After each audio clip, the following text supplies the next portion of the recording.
My parents told me there wouldn't be enough space for me at the annual family retreat. Then they invited 118 people, all 6 of my siblings, their families, in-laws, even cousins and friends. I didn't say a word. I took action instead.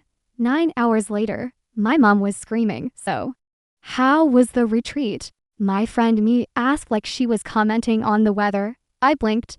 What retreat? She laughed a little, then tilted her head. Your sister posted about it. Looked amazing.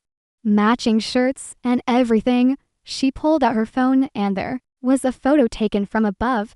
A drone shot, obviously. A sprawling resort tucked against a lake. 118 people posed in tidy rows like someone was trying to break a family record. A banner stretched across the middle. 2025 Annual Family Retreat. I recognized every single face. My parents front and center. My 6 siblings. Their partners. Their kids. A few cousins I hadn't seen in years. Even the in-laws. There was a color scheme. There were laminated name tags. Everyone except me. Oh, I said lightly, forcing a smile. Yeah, I wasn't there technically. Mia blinked. Oh, got it. She started to say something else, but I waved it off with a small shrug and a sip of wine. It didn't seem worth explaining. Not there, not with 6 people chatting about oat milk and vacation deals across the table. Not with the shrimp skewer still going around like everything was normal. So, I did what I've done for years. I smiled. I nodded. I laughed at a story I wasn't really listening to. I made eye contact, tilted my head. I was composed. My heart, on the other hand, was sprinting in circles like it had just remembered something urgent. 10 minutes later, I excused myself to the bathroom. The hallway light buzzed overhead. I closed the door, locked it quietly, and sat on the edge of the tub. It smelled like lavender soap and someone's hair gel. I opened my phone. Instagram. First, there were photos, dozens of them. Lakeside brunches, campfire nights, my brothers, holding toddlers, my sisters in matching sundresses with retreat crew hats. One shot of my parents slow dancing under string lights. Someone had coordinated all this. A spreadsheet existed. This wasn't casual. I checked my sister's story. There was even a #retreat to reconnect. Then I remembered the phone call a few weeks earlier. I'd asked my mom offhandedly, "Hey, are we doing anything this year for the retreat?" She'd sounded rushed. "We're just keeping it small," she said. "Not enough space for everyone." Not enough space, right? I hadn't thought much of it at the time. She said it so breezily. And I've been trained in that quiet middle child way not to push, not to take up space. So, I didn't ask follow-up questions. I didn't ask for dates. I didn't ask who is going. I just assumed I'd hear if something was happening. I kept scrolling. 118 people. A group photo where my absence stood out like a missing tooth. And the stupidest part was this wasn't even new. When I was 10, there was a cousin's birthday party that got to fall for me. When I was 15, I found out the family went to a lake house weekend. My name wasn't on the group message. And once, I remember helping pack favorite bags for one of these retreats, iron the stupid t-shirts.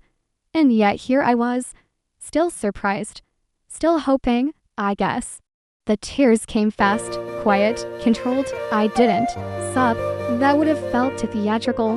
No, these were the kind of tears that slip out before you even realize they've started. Not loud enough to hear, just enough to sting. There was a knock on the bathroom door. "You okay?" Mia's voice. I cleared my throat. "Yeah, stomach thing. Be right out." She paused. "Want me to get you anything?" "No, I'm good. Thanks." I didn't move for another minute. Then I stood, washed my face, and tried to repair the damage. My mascara had smudged just slightly. I wiped under my eyes with a piece of toilet paper that shredded immediately and laughed a little at myself. In the mirror, I didn't look angry or sad, just blank. I pulled my shoulders back, gave myself a practiced smile. Not warm, not fake, just enough to pass. And then I stepped back out into the hallway like I hadn't just had my stomach drop through the Floor. The dinner party was still in full swing. Someone was laughing. Someone was opening a bottle of wine. Someone was explaining the best way to roast cauliflower. I sat back down, accepted dessert, smiled, played normal, nobody noticed. But something had shifted, something deep. I didn't need to explain what they did. I didn't even need to ask why. I didn't know it at the time. But I was 24 hours away from doing something that would change everything. I used to think loneliness was something that happened when you had no one. Turns out it's much worse when you're surrounded by people, family even, and still feel like an uninvited guest in your own life. I'm number 4 out of 7. That's not middle child. That's median. That's we forgot she was in the car territory, which by the way did happen once. They remembered before leaving the parking lot. So I guess it doesn't count. My family is big, loud, and musical like some chaotic Von Trapp reboot, minus the Nazis. But still kind of oppressive. Everyone sings, some play instruments. To have made careers in music, family dinners came with harmonies, talent shows were mandatory, group performances were recorded and uploaded to YouTube. I'm tone deaf. I didn't know that for a while. Thought I was normal. I sang in the shower, hummed along in the car. Then one day around age 7, I joined in during a birthday chorus, and my older sister winced like I'd stabbed her with a flute. Claire, please, she said, you're flattening everything. I didn't know what that meant, but the laughter told me enough. It became a running gag. Clara the noise puller, Claire the vibe killer. At one point, my brother made a chart ranking all 7 siblings by musical ability. I wasn't on it. The caption said, "Some things can't be measured." I used to try and be funny. I thought that was the one other thing I could maybe do. But my jokes always landed flat. Dry humor doesn't hit well in a room full of people who think slapstick is the pinnacle of sophistication. They kinda term Clara joke meant a joke no one laughs at. They even used it on each other. That was such a Clara joke. They'd groan even when I wasn't in the room. One time I asked my mom if she thought I was funny. She smiled like I'd asked if I had wings. "You're clever," she said, "but you're not exactly entertaining." I stopped trying after that. At school, I'd test out my humor with friends, but always pulled back, afraid of the silence. I learned to be quiet, helpful, pleasant. That worked better. Years later, I started writing things down. Funny thoughts, mostly bits of awkwardness turned into sketches, observations that made me laugh. I still didn't think of myself as a funny person, just someone trying to figure out why nothing ever felt quite right. Then one day, I tried performing them. Nothing major. Local open mic night. Tiny venue, bad lighting, and mic that crackled if you breathed wrong. But the crowd laughed. Not politely, not pity laughed, actual surprise laughter. I got addicted immediately. It took months before I told anyone in my family. I'd been performing semi-regularly at that point. Nothing viral, nothing major. But real people, real laughs, real sets. It felt like something. I still remember the day I mentioned it. We were sitting around after dinner. My dad retelling some story for the 3rd time, and everyone playing their usual roles. I cleared my throat. "So, I've been doing some comedy." They blinked at me, like performing. My younger sister asked, smirking, "Yeah, stand up. A little club downtown." My brother actually left. "You on stage?" "Well, it's not a stadium," I said. "It's mostly sticky floors and expired beer." "But yes, a stage." They laughed again, not in a cruel way. In the way you laugh when someone tells you they're training for space camp at 30. "You've never been funny," my mom said gently. "But that's sweet. It's good to have hobbies." I wanted to believe it was just surprise that once they saw me perform, they get it, they'd be proud. Maybe even change how they saw me. Maybe the label of unfunny would finally get scratched off. I invited them. I even picked a good show, Friday night. Decent turnout. A supportive crowd. I wore a new top, rehearsed my set to death. and got there early to claim seats. I kept glancing at the door as people filtered in. A couple from my last set waved. Someone complimented my shoes. The room filled slowly but steadily. And I kept checking the door right up until the host said my name. No one came. I scanned the room one last time as I walked up. Not a single familiar face. It hit me harder than I thought it would. Not like a punch, but like a vacuum. Like all the air in the room suddenly decided to be somewhere else. But I smiled. I opened with a throwaway line. Got a laugh. Found my rhythm. And I crushed it that night. Someone came up and told me they hadn't laughed like that in months. Another asked where they could find me online. I should have felt proud. But all I could think about was the empty seat in the third row I'd reserved for my mom. Someone once said that the life of a comedian is making other people laugh while you're crying inside. That night, it felt especially true. After that, I stopped inviting them, not out of spite, out of self-preservation. They never asked about it again. Occasionally, someone would mention a new song they'd released or a relative who had booked a tour, and someone would say, CLAS got her little comedy thing, like I was knitting hats for squirrels. I still smiled, nodded, laughed at their jokes, but inside something shifted. I stopped hoping they'd show up. I stopped expecting the punchline to be anything but me. I didn't plan to do it. That's the funny part, or the ironic part, or maybe just the human part. After I found out about the retreat, the one my entire family attended while I stayed home eating leftovers and pretending not to care, I went home, opened my laptop, and stared at a blinking cursor for 20 minutes. Then I wrote something, not my usual kind of funny, not polished, just honest. The next night, I had a set at the club. I was going to do my usual material, awkward dating stories. My theory that oat milk is just cardboard in liquid form, and how people who say, let's circle back, deserve a special corner in hell.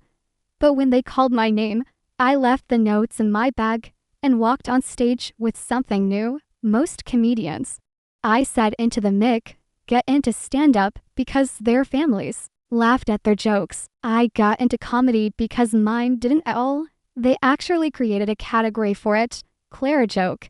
You know, like a dad joke, but meaner and apparently contagious. People laughed, so I kept going. In my house, if you told a bad joke, it wasn't just a flop. It was a full-blown scandal. I should have had my own documentary. The girl who wasn't funny. That one got a plus. I talked about how my siblings could all sing, how even the toddlers in the family had rhythm, and how I was basically the designated audience member, the family hype woman minus the hype. And then I said it last week. My parents told me there wasn't enough space for me at the annual family retreat. Then they invited 118 people. That line got a full guest laugh combo. My favorite reaction, I let it hang in the air a second longer. So yeah, I guess there wasn't enough space, not at the resort. Just in their idea of who belongs, I got off stage to a standing ovation. But I didn't feel triumphant. I felt like I just yanked out a splinter that had been festering under my skin for years. It hurt, but I could finally breathe. The next morning at 7:03 a.m., my phone rang. My mother's name on the screen. I let it ring. Then it rang again and again. The fifth time I picked up, mostly out of morbid curiosity. She didn't say hello. She didn't pause. She went straight into screaming. How dare you, she said. Someone saw your little show. They told us what you said. You humiliated us. Not, are you okay? Not even a half-hearted question about what I'd been thinking. Just full throttle. High volume fury. It was a 10-minute set. I said, I didn't name names. You didn't have to, she snapped. Everyone knows who we are. Your siblings have reputations to protect. You're dragging us through the mud just because you didn't get your way. You mean just because I wasn't invited? I said dryly. Or are we still pretending that didn't happen? She didn't answer. Do you know what your brother said? She continued.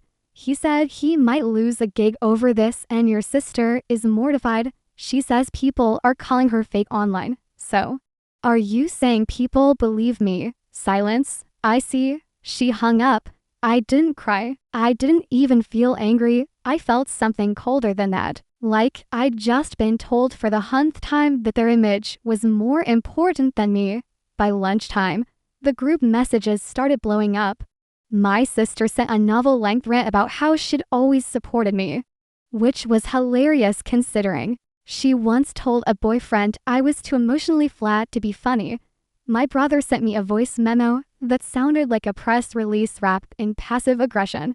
I think it's really toxic that you're bringing family stuff into your brand. You've always struggled with boundaries, right? Boundaries like the one that said I shouldn't come to a retreat with 118 people because I took up too much space.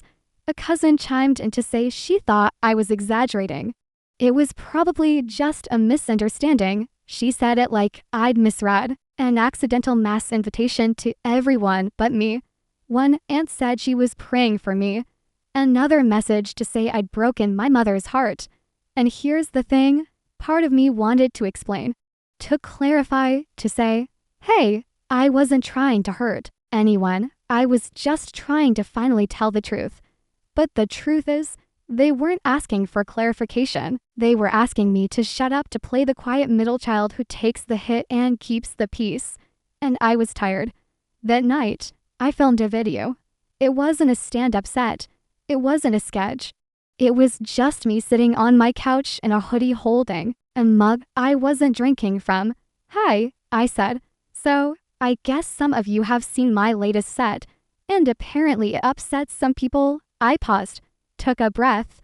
Here's the thing. If your family tells you your jokes aren't funny for 20 years, and then one night, hundreds of strangers laugh until they cry, you're allowed to talk about it. You're allowed to heal however you need to. I didn't get loud. I didn't name anyone. I didn't need to. I just told the truth. I used to think I was the least funny person in the world because my family said so. And then I stepped on stage and people laughed at me, with me, for me, and I realized I wasn't unfunny. I just wasn't their kind of funny, and maybe that's okay. I looked into the camera. Also, I added, if you throw a 118-person retreat and say there's no space for your daughter, maybe don't act shocked when she talks about it. I posted it, closed my laptop, and for the first time in a long time, I didn't feel like I needed to brace for someone else's reaction. I just sat there and waited. The video didn't just land, it detonated. I posted it at midnight and figured it might get a few thousand views, maybe even go a little viral. I underestimated people's appetite for dry and flinching honesty delivered. In a hoodie, by noon, it had over 300,000 views. By 6 p.m., I was trending under the hashtag Clara said it. By the next morning, it hit 500,000. And by the time I opened my front door to grab coffee, there they were, my parents, 2 of my siblings, standing on my porch like I was the final boss in a video game they never bothered to level up for. You need to take it down, my dad said. Without a hello, he was red-faced. My mom was tight-lipped and visibly vibrating. My brother, let's call him Chad because of course it's Chad, stood with his arms crossed like he was posing for a disciplinary poster. You've humiliated this family. My mother said, you made us a joke. I didn't make you a joke. I said, calm as a grave. You did? I just put it in a punchline. Chad stepped forward. You can't just post things like that without consequences. It's defamatory. You didn't seem to mind when I invited you to my shows and nobody showed up. I replied, now, suddenly, you're subscribers. We came here to reason with you, my dad said, glancing toward the neighbor's yard. Can we come in? No, I said flat. And just a heads up, if you start yelling, I will film you and I'll post it. They blinked like I'd slap them. You're threatening your own family, my mom gasped. No, I said, I'm protecting myself from the same people who cut me out of a 118-person retreat, and then got mad when I mentioned it on stage. Chad muttered something under his breath. I raised my phone and opened The camera, they backed off like I'd brandished a weapon. But I know, I said, and shut the door. They stood there for a few more seconds. I watched from the peephole. My mom looked like she wanted to scream. My dad looked like he wanted to disappear. And Chad looked like he wanted to sue someone, which turned out to be prophetic because 3 days later I got a legal letter, well legalish, typed in Times New Roman with weird spacing and more typos than a phishing scam sent via email with the subject L. An urgent family concern. It was from Chad. Apparently, he decided to draft a cease and desist letter demanding I take the video down immediately or face legal repercussions, for defamation is defamation. I didn't even know whether to be insulted or impressed. To be clear, Chad does have a law degree, but it's in international trade law, and he currently works in corporate compliance for a shipping company. The most aggressive thing he's ever sued is probably a broken office chair I didn't respond to.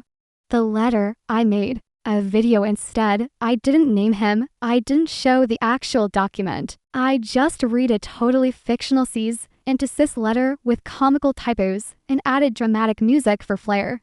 I've been asked to remove my video, I said in the voiceover, because apparently pointing out that I wasn't invited to my new family's retreat is now a federal crime. Somewhere the First Amendment is weeping. The video went up on a Thursday. By Friday, I had 900,000 views and 3 interview requests. People loved it, especially the deadpan delivery and the fake signature I read aloud. Respectfully yours, Chad the Enforcer. It was cute. On Saturday, I blocked everyone, all of them. I'd held out hope that maybe, just maybe, someone in their family would reach out and say, hey, we messed up, or I see you now. But no, the messages were all about damage control, about optics, about embarrassment. No one said sorry. No one asked how I felt. So I gave them the silence they never earned, but definitely deserved. Group chats exited, Facebook locked, Instagram archived, even Spotify scrubbed of every playlist we'd ever shared. My mom sent me one final message before she got blocked. You've made a laughingstock of your own family. I hope you're proud. And the thing is, I wasn't proud. Not exactly. But I wasn't ashamed either. I was free. The fallout was ugly. Some of my siblings who work in music started losing small contracts.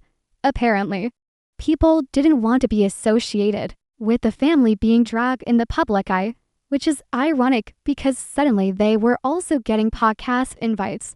Every minor influencer with a podcast titled Let's Talk About It or Raw and Real wanted them on to discuss growing up with. Claire, a few accepted. They didn't use my name directly. But let's just say when your brother goes on a podcast called Family First and says, some people just thrive on playing the victim. It's not exactly a mystery who he means. Meanwhile, YouTubers did what YouTubers do best. They dug. Someone found my mom's Facebook. Another found the resort name on a cousin's tag photo and connected the dots. Soon, a few creators started reaching out to the family. One even showed up at their house to ask for comment. 2 weeks later, my parents sold the house. The official reason was downsizing. But we both know better. They moved to another town quietly. One of my sisters deleted her social media. Another posted a vague statement about taking a break from public life. Me? I didn't say a word. I didn't celebrate. I didn't throw a party. I just kept making videos. Not about them. At least not directly. Just stories, observations, the kind of things that made people feel seen, made them laugh. And when I looked at the comments, I saw something I never got. Growing up, relatable. Thanks for saying what I couldn't. I thought I was the only one. And for the first time, I felt not alone. Not unwanted. Not a Clara joke. Kiss Clara. And that was enough. Fast forward a year. I'm still no contact with my family. And honestly, I don't miss the noise. I've got real friends now. People who laugh with me. Not at me. People who see me and the comedy. It took off. I quit my day job, started touring, and for the first time, I wake up excited about what I do. People come up to me after shows and say, I thought it was just me. It never is. Sometimes I still wonder, did I do the right thing or did I go too far? Let me know in the comments. And if you want more stories like this, don't forget to subscribe and hit the notification bell.